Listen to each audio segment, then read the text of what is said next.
चलिए हमारे तरफ से सभी लोगों को गुड इवनिंग। चलिए फटाफट इस वीडियो के साथ सभी लोग जुड़ जाए ताकि मैं इस वीडियो को शुरू कर सकूं। ठीक है, देखिए जो भी आपके मन में सवाल हो, ठीक है, इस तरीके से मतलब कि ज़्यादा गैदरिंग ना करें। जो भी आपके मन में सवाल हो कमेंट बॉक्स में लिख के छाप दे या पर्सनली भी मुझे कमेंट कर सकते हैं। आप सभी लोगों का कमेंट पढ़ा जाता है। ठीक है, आप सभी लोगों का कमेंट पढ़ा जाता है, कमेंट पढ़ के उसका आंसर भी दिया जाता है। ठीक ना भाई?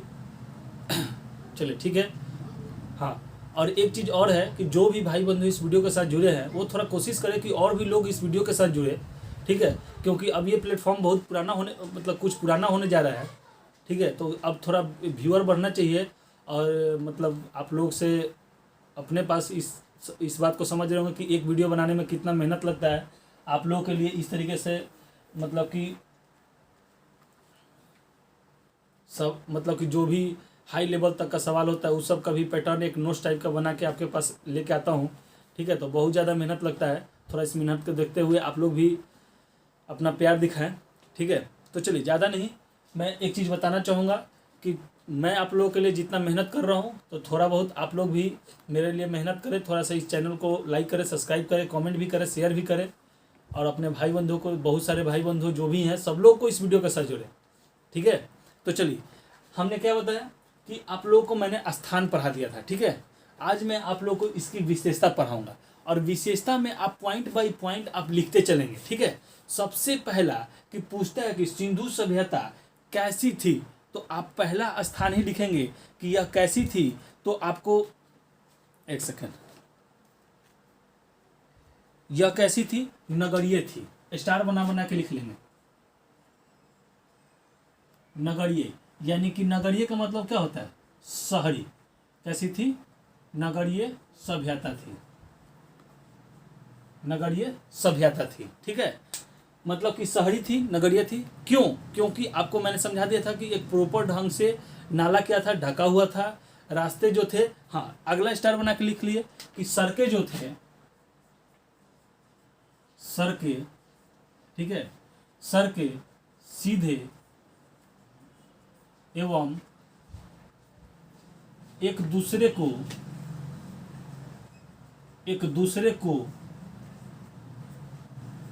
समकोण काटती थी।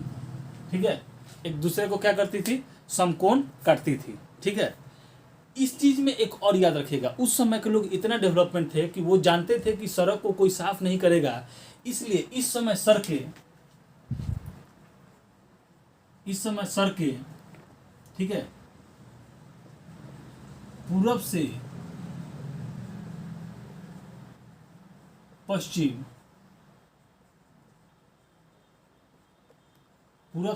दिशा में होती थी। ठीक है, क्या होता था कि जो सड़कें थी पूरब से पश्चिम की ओर बनाई जाती थी, क्योंकि अगर पछिया चले तो सड़क को क्या करे? साफ कर दे। अगर पूर्वैया भी बहे तो वो सड़क को क्या कर दे? साफ कर दे।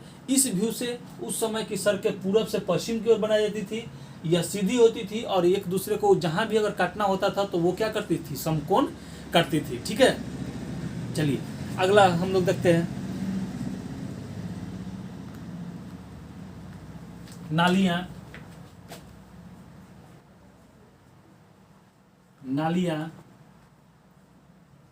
ढकी होती थी। नालियाँ क्या होती थी? ढकी होती थी। ठीक है, देखिए अर्थव्यवस्था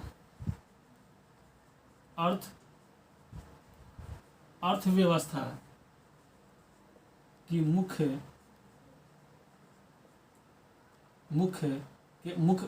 क्या था? कृषि था। क्या था?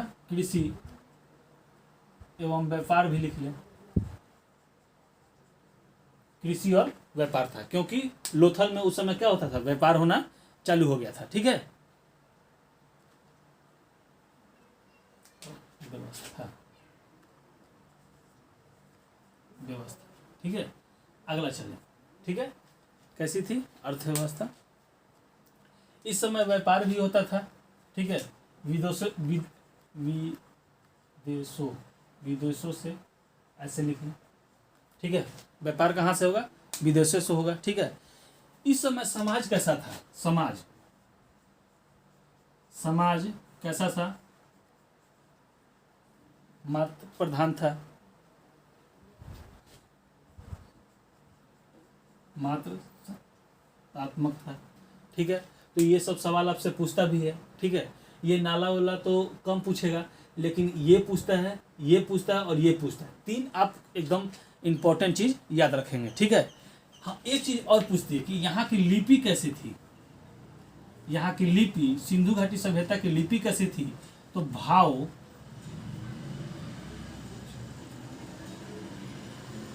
चित्रात्मक।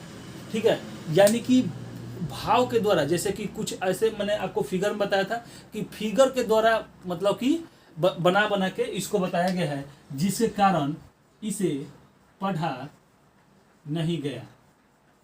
क्या नहीं किया गया? पढ़ा नहीं गया है। लिखित साक्ष्य तो मिली है, लेकिन क्या हुआ है? पढ़ा नहीं गया है। ठीक है, लिखित साक्ष्य मिली है लेकिन पढ़ा हुआ नहीं मिला है। ठीक है, इसके बाद यहां से एक स्टार बना के लिख ले, मोहरे पर एक सींग जानवर का चित्र मिला है। ठीक है, एक सींग जानवर का चित्र मिला है।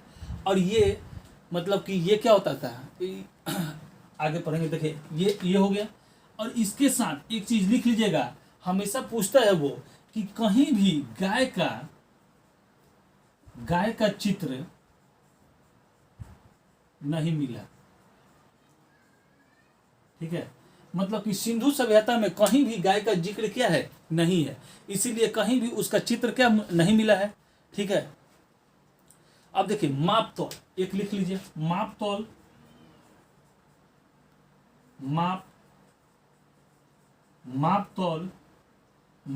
में 16 केजी, मतलब कि 16 केजी का डायरेक्ट प्रयोग होता था। माने कि 16 केजी से नीचे कोई भी सामान आपको मिलता ही नहीं था। न्यूनतम उसका माप तौल का केजी कितना था? 16। तो ये भी आपसे पूछता है कि सिंधु घाटी सभ्यता में माप तौल में प्रयोग मतलब कि मिनिमम कितने से किया जाता था? तो 16 केजी से आपका किया जाता था। ठीक है, अब देखिए यहां से एक चीज और देख ले कि ये लोग तलवार से परिचित नहीं थे। क्या थे? तलवार से परिचित नहीं थे, जिसके कारण ये युद्ध से भी परिचित नहीं थे।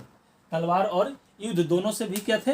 ये लोग परिचित नहीं थे। ठीक है, देखिए पूछता है यहाँ पे, अब एक स्टार बना के हम यहाँ पे आपको लिख देते हैं। ठीक है, कि आपको पूरा किसी को स्क्रीनशॉट लेना हो तो आराम से ले सकते हैं। ठीक है, कि विनाश का कारण, विनाश का मुख्य कारण, ठीक है, विनाश का मुख्य कारण इसका बाढ़ बताया गया है। ठीक है, कि बाढ़ आया और ये मर गया। अब आप बोलेंगे कि जब ये तलवार से और युद्ध से परिचित नहीं थे तो फिर इन्होंने कैसे, आपने मोहनजोदड़ो में बताया कि मृतकों का टीला मिला है, और मृतकों का टीला मतलब कहने का मतलब कि उस समय युद्ध का एक प्रतीक दिखाता होगा। तो हो सकता है, देखिए, क्योंकि अभी तक लोहा का भी जिक्र कहीं से नहीं आया है, और तलवार वगैरह जो भी होता है वो लोहे से बना होता है। तो देखिए कहने का मतलब हमारे यहाँ पे है कि हो सकता है कि उस समय बाहरी कोई आए होंगे और इनको क्या कहते हैं कि मार उड़ के चले गए होंगे। ठीक है, इसलिए ये चीज। अब जो भी भाई बंधु को ये पूरा का पूरा पॉइंट अगर एथिक लेना है तो आप स्क्रीनशॉट ले लें, फटाक से स्क्रीनशॉट ले लें। ठीक है, ताकि मैं आगे आपसे आगे बढ़ सकूं। ठीक है, चलिए, तो देखिए अब ये आपकी विशेषताएं इसकी जो भी थी वो खत्म हो गई। अब कौन सा कहानी आता है? तो देखिए अब अगला कहानी है कि थोड़ा सा इसके साथ साथ और बहुत सारी सभ्यताएं भी चल रही थी, जिसमें एगो मेसोपोटामिया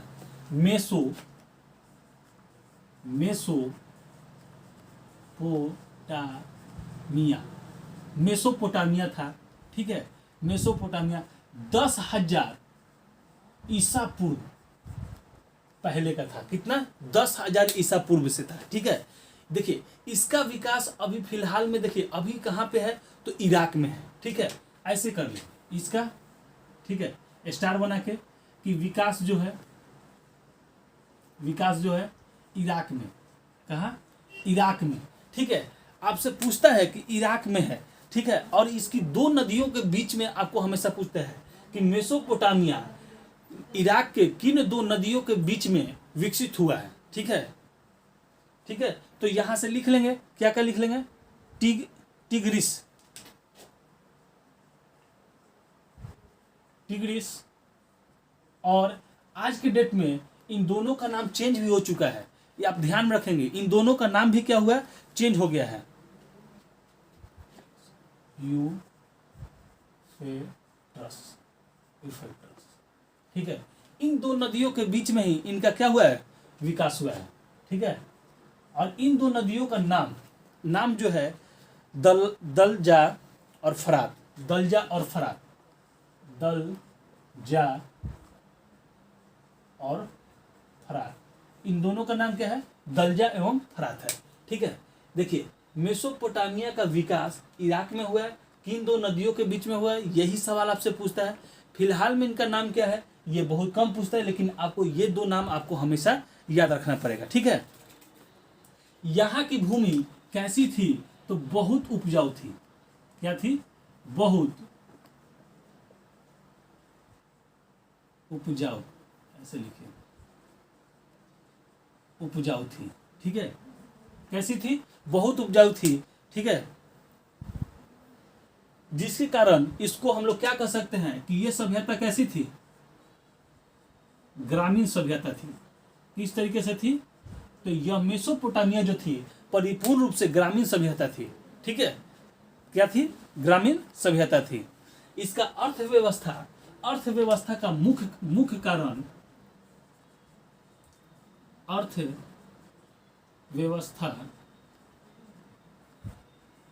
का मुख्य कारण क्या था, कृषि था। क्योंकि इस समय वहां की जमीन बहुत उपजाऊ थी, इसीलिए कृषि आधारित थी। ठीक है। अब एक बार सवाल आपसे बहुत यूपीएससी वगैरह में पूछा था कि मेसोपोटामिया के समय मंदिरों को क्या कहा जाता था, तो मंदिरों को आपसे जिगुरत क्या कहा जाता था, मंदिरों को जिगुरत कहा जाता था। ठीक है। ये आपका मेनली 5 पॉइंट हो गया। अब देखिए, सिंधु सभ्यता 4 एथियों से मिलकर बना हुआ था, तो इसको भी आप लिख लें। ठीक है। और बाकी चारों को हम लोग अलग अलग पढ़ लेंगे। ठीक है। मेसोपोटामिया की सभ्यता के 4 भाग थे। ठीक है। क्या थे, इसके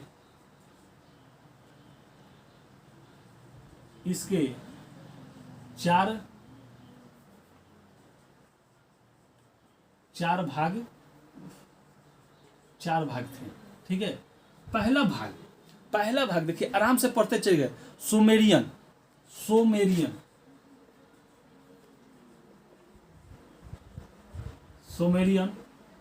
दूसरा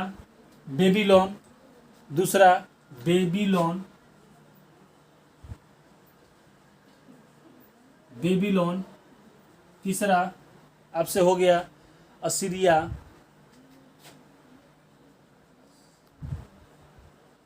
असीरिया, और चौथा में आपसे हो गया कैल्डिया।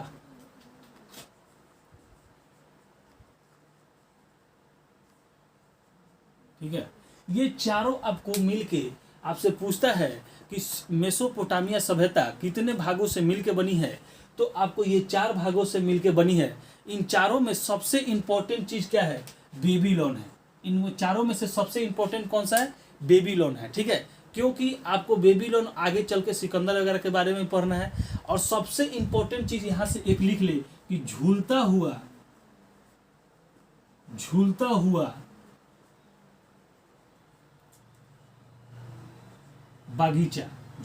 बगीचा कहां से मिला है, तो बेबीलोन। ठीक है। कहां से, बेबीलोन से मिला है। ठीक है। झूलता हुआ बगीचा कहां से, बेबीलोन से मिला है। इस सभ्यता को देखिए, इस सभ्यता को अगर किसी ने नष्ट किया है तो किसने किया है, सिकंदर ने। ठीक है। विनाश किसने किया, सिकंदर ने। सिकंदर। ठीक है,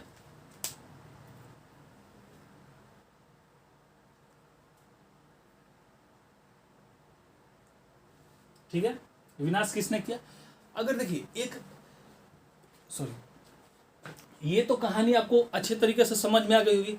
अब क्या है कि विश्व की सबसे पहली सभ्यता अगर आपसे पूछे, विश्व की सबसे पहली, यहां से देखिए, विश्व की सबसे पहली सभ्यता, विश्व की सबसे पहली सभ्यता कौन सी थी? तो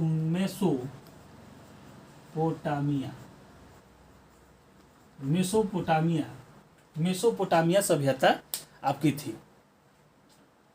ठीक है, अगर आपसे देखिए यहां से एक और चीज लिख लो कि विश्व की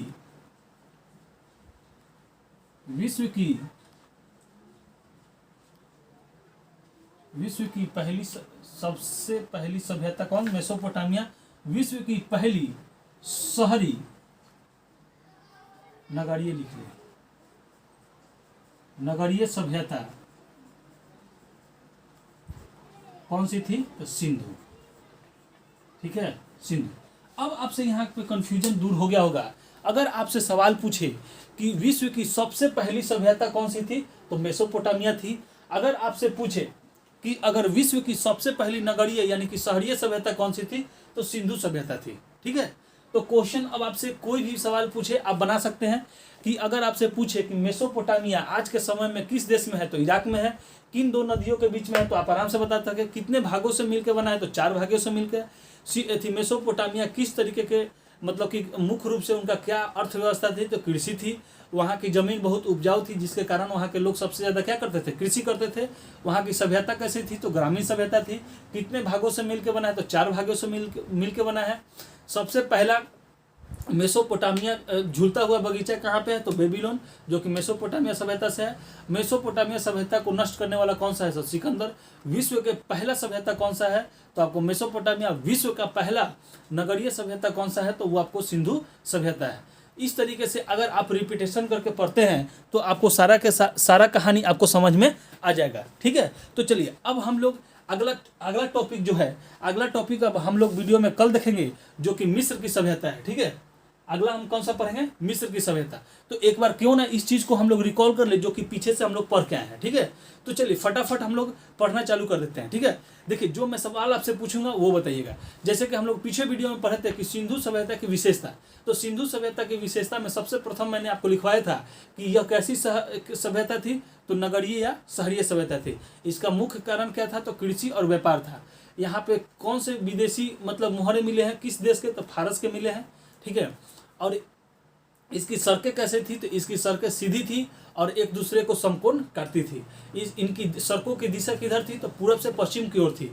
क्यों था? तो आपको ही पता है कि जब पछुआ बहेगी तो सड़क को साफ करते हुए जाएगी, और जब पूर्वैया बहेगी तो सड़क को साफ करते हुए चली जाएगी। ठीक है, तो इस तरीके से आगे हम लोग बढ़ते हैं कि जो यहाँ मोहर पाए गए हैं उस पर किस जानवर का था? तो एक सींग वाले जानवर का मिला है।